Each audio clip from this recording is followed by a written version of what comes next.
On a radiant summer evening in London, the city's heart pulsed with life. The streets hummed with laughter and chatter as people savored their night out. In the midst of this lively scene stood Lux d'Or, a restaurant that radiated understated elegance. Its sleek exterior and glowing lights whispered promises of exclusivity, making it the crown jewel of fine dining for the city's elite. This wasn't just any restaurant. Lux d'Or had carved its place as the go-to destination for politicians, CEOs, and celebrities. Its dining rooms brimmed with whispered deals, stolen glances, and the unmistakable aura of power.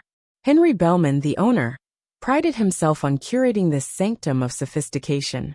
To him, this was more than a business. It was his legacy, his identity. Henry, a man in his late 50s, had spent decades building his empire. His snowy white hair was always immaculately combed, his tailored suits pressed to perfection. He carried himself with the unshakable confidence of someone who knew wealth and power were his for the keeping. But behind the polished veneer lay a darker truth, an unspoken belief about who belonged in his world and who didn't. Though Henry never voiced his biases outright, those who worked closely with him had seen the cracks in his polished facade. Over the years, he had quietly drawn lines, deciding who fit into his vision of Lux d'Or and who did not. Tonight, as Henry stationed himself near the entrance, surveying his kingdom, a couple approached. They were striking. The man in a flawlessly tailored black suit exuded quiet authority. Beside him, the woman glided with poise, her shimmering dress catching the glow of the streetlights. Heads turned as they approached. But as Henry's gaze met theirs, his practiced smile faltered. They were black. To anyone else, Henry's demeanor might have seemed unchanged, but those who knew him well would have caught the slight stiffening of his shoulders, the chill in his voice. Still, he greeted them with polished politeness. "Good evening. Do you have a reservation tonight?" The man smiled warmly. "Yes, under the name Ryan Montgomery." The maitre d' confirmed the booking with a discreet nod. Henry's brow furrowed ever so slightly. How had they slipped through his meticulous system? Swallowing his discomfort, he gestured with a forced smile. "Right this way." As Henry led the couple through the restaurant, he could feel the weight of glances from his usual clientele. Older, wealthy, predominantly white. Silent judgments flickered in their eyes, and Henry's own unease deepened. Instead of seating Ryan and Claire in the prime spots at the center of the room, Henry steered them toward a tucked-away table near the kitchen doors. It was a deliberate move, a subtle signal that they didn't quite belong. Ryan and Claire exchanged a brief glance, their years of experience with similar slights unspoken, but understood. As Ryan pulled out Claire's chair, they silently resolved not to let this ruin their night. After all, tonight wasn't just any evening. It was their 12th anniversary, a milestone of love and resilience worth celebrating. Meanwhile, Henry watched from a distance, his discomfort growing. Something about the couple unsettled him. Not just their presence, but their quiet confidence. They didn't seem intimidated by the exclusivity of Lux d'Or. Instead, they moved as though they belonged, challenging everything Henry had built his restaurant to represent. Determined to reassert control, Henry approached their table, his polite mask firmly in place. "Good evening," he said smoothly. "I trust everything is to your liking." Ryan met his gaze with a steady smile. "Yes, thank you. Everything's been wonderful." Claire nodded, her tone calm and composed. "We're having a lovely evening." The cool civility in their responses threw Henry off balance. He had expected discomfort or irritation, something to validate his biases. Instead, their unshaken demeanor only amplified his frustration. "That's wonderful to hear," Henry replied, his smile tightening. "We pride ourselves on maintaining a certain standard here at Lux d'Or." His words were edged with unspoken meaning, but Ryan remained unruffled. "We've heard great things about this place," Ryan said, his voice steady. "We're happy we chose it to celebrate our anniversary." For a moment, Henry hesitated. He hadn't realized it was their anniversary. A flicker of doubt crossed his mind. Should he let them enjoy their evening? But pride overruled compassion. "How delightful," Henry said, though his tone betrayed his annoyance. "I must admit, I was a bit surprised to see your reservation come through. We don't often get guests who are new to our establishment." Ryan's expression didn't waver. but Claire's gentle touch on his arm reminded him to remain composed. Everything has been great, Ryan said firmly. We appreciate the hospitality. Henry forced a nod, his irritation barely concealed. Of course. If there's anything you need, don't hesitate to ask. Thank you, Claire replied, her polite smile as unyielding as her resolve. As Henry walked away, his thoughts churned. Why weren't they reacting the way he expected? Why did their presence feel so disruptive? Back at their table, Ryan exhaled slowly, tension simmering beneath his calm exterior. Claire gave his hand a reassuring squeeze. Don't let him get to you, she whispered. We've dealt with worse. Ryan nodded, her words grounding him. You're right. Tonight's about us, not him. Across the room, Henry's gaze lingered on them, frustration bubbling beneath the surface. His control, his carefully curated image of Luxe d'Or was slipping. And for a man like Henry Bellman, that was the ultimate affront. Luxurious confidence that filled the room like a palpable aura. Ryan's tailored suit spoke volumes of understated wealth, and Claire's elegant dress radiated sophistication. They weren't just here by chance, they were here with purpose. Henry's smile faltered, his previously unshakable confidence teetering on the edge of disbelief. His mind raced, trying to reconcile the scene before him. What were they doing here? Why were they meeting with this prestigious firm? Mr. Bellman, Ryan greeted, his tone polite yet laced with an unmistakable edge of authority. Thank you for making the time to meet with us today. Claire's gaze met Henry's, her serene smile carrying a hint of satisfaction. We trust the letter provided sufficient context for today's discussion. Henry's throat went dry. He cleared it hastily, forcing his usual veneer of control to reassert itself. Mr. and Mrs. Montgomery, he began, his voice slightly strained. This is unexpected. I must admit, I wasn't aware you were the interested party. Ryan exchanged a quick glance with Claire before addressing him again. We prefer to keep a low profile in our business dealings, he said smoothly, his words a subtle reminder of the disparity between their calm, calculated demeanor and Henry's rattled composure. Henry's mind clung to the fragments of his pride. Low profile? He had dismissed them as inconsequential just days ago. Yet here they were, seated across from him in one of the most prestigious law firms in the city. The realization hit him like a cold wave. He had grossly underestimated them. Well, Henry said, attempting to recover, I must say I'm intrigued. You're clearly experienced in these matters. Claire leaned forward, her presence commanding. We believe in investing in places that have potential, she said, her tone measured yet pointed. But we also prioritize integrity and respect in the establishments we associate with. The subtle jab was undeniable, and Henry felt his composure slipping. The air seemed heavier now, charged with the unspoken power shift. Ryan didn't miss a beat. Your restaurant Luxe d'Or is impressive, he admitted, leaning back with a confident ease. Its reputation speaks for itself. But reputation, as you know, is a fragile thing. Henry's pulse quickened. Fragile? He echoed, the word hanging in the air like a challenge. Claire nodded, her eyes narrowing slightly. Yes, Mr. Bellman. It's built on more than just ambience and exclusivity.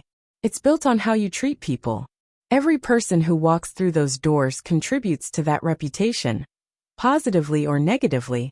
Henry swallowed hard, a bead of sweat forming at his temple. The couple's composed demeanor was unnerving. He was used to being in control, to dictating the terms, but here, he felt as though he were being meticulously dissected. Ryan leaned forward now, his voice steady but commanding. We've decided to purchase Luxe d'Or, he said, his words carrying an undeniable finality. But we're not just interested in its profitability. We're interested in reshaping what it stands for. Henry blinked, momentarily stunned. Reshaping, he managed, his voice betraying a trace of unease. Claire's smile returned, this time sharper.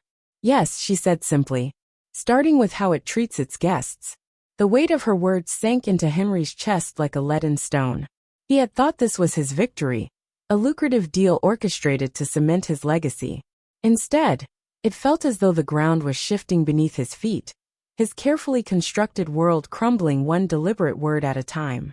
Ryan stood, extending a hand toward Henry, who hesitated before shaking it reluctantly. Thank you for your time, Mr. Bellman, Ryan said, his tone polite yet firm. We'll be in touch with the specifics. Until then, I suggest reflecting on the values that brought you to this point, and those that might carry you forward. With that, Ryan and Claire turned and strode out of the conference room, their departure as composed and commanding as their arrival. Henry remained seated, staring after them, his mind a storm of thoughts. For the first time in years, Henry Bellman, master of his domain, felt utterly powerless. And deep down, he knew this was only the beginning. That's why we're here today, to make you an offer. Henry blinked, his mind spinning as he fought to find his voice. An offer? Could he have heard correctly? An offer, he managed, his voice barely above a whisper. Ryan nodded, his face giving nothing away. Yes, we're prepared to purchase your entire restaurant chain, for a price well above market value. Henry's heart raced as he stared at them, disbelief etched across his face. This couldn't be real. Why would they want to buy his restaurants? Especially after the way he treated them. And more baffling, why were they offering more than the market value? There had to be a catch. Ryan noticed the confusion clouding Henry's expression and leaned forward, his voice calm yet firm. We're offering you a generous price because we believe in the potential of your establishments. However, he added, pausing for emphasis, there are conditions. Conditions? Henry echoed, his voice taut with suspicion. Yes, Claire interjected, her gaze steady and unflinching. First, the sale must be completed quickly. We don't want this process dragging on for months. We have the resources to finalize everything in a matter of weeks, and we expect the same level of urgency from you. Henry nodded slowly. A quick sale wasn't unusual in high-stakes deals, but something about Claire's unwavering tone made his stomach tighten. What else? He asked, his voice strained. Claire didn't hesitate. The second condition is that you step away from the business entirely. No public statements, no involvement in the transition. You will leave quietly, with no lingering ties to the restaurants. Henry's jaw tightened, and a storm of emotions churned within him. This condition struck a deep and painful chord. These restaurants weren't just businesses, they were a part of him. He had built them brick by brick, poured his heart and soul into every detail. The thought of walking away without so much as an acknowledgement of his role felt like a betrayal of everything he had worked for. And finally, Ryan added, his tone hardening, you will agree never to open a competing establishment. If you do, we will consider it a breach of contract and pursue legal action. At this, Henry's composure cracked. His face flushed with anger, and his hands trembled ever so slightly. This wasn't a business proposition, it was a full-blown takeover. Their conditions weren't just terms of sale. They were demands, a calculated effort to erase him from the legacy he had spent years cultivating. His voice, tight with barely suppressed emotion, rose in protest. Why these conditions? Why do you want me out so completely? Ryan and Claire exchanged a glance before Ryan's gaze locked on Henry's. Let's just say, he began, his voice measured yet cutting, we believe in doing business with integrity. The way you treated us the other night told us everything we needed to know about you, Mr. Bellman. And we have no interest in being associated with that kind of attitude. The words hit Henry like a slap. He clenched his fists beneath the table, fighting to steady his breath as the weight of their judgment pressed down on him. Ryan leaned in, his tone steady but laced with finality. We're offering you a way out, a very profitable way out. But it comes with the understanding that you step aside completely. Henry's indignation flared. How dare they judge him? They didn't know his struggles, his pressures, the relentless demands of maintaining an image in his world. Yet, as he looked into their unwavering expressions, he realized they held all the cards. And if I refuse? Henry asked, his voice low and taut. Claire didn't flinch. If you refuse, we'll walk away from this deal, she said, her voice cold and resolute. And we'll make sure everyone knows exactly why. Your investors, your clients, the media. They'll hear about how you treated us. And in today's world, stories like that spread fast. The threat hit him like a tidal wave, leaving him reeling. Henry knew the devastating power of public scandal. One wrong narrative could unravel everything. His reputation, his business, his carefully crafted empire. His shoulders slumped under the crushing weight of inevitability. He was trapped, ensnared by his own actions. With great reluctance, he finally nodded. Fine, he said, his voice heavy with resignation. I'll agree to your terms. A small, satisfied smile played on Ryan's lips. Excellent. Our lawyers will finalize the paperwork, and we can move forward with the sale. Claire nodded, her expression softening ever so slightly. You're making the right decision, Mr. Bellman. This will be good for everyone involved.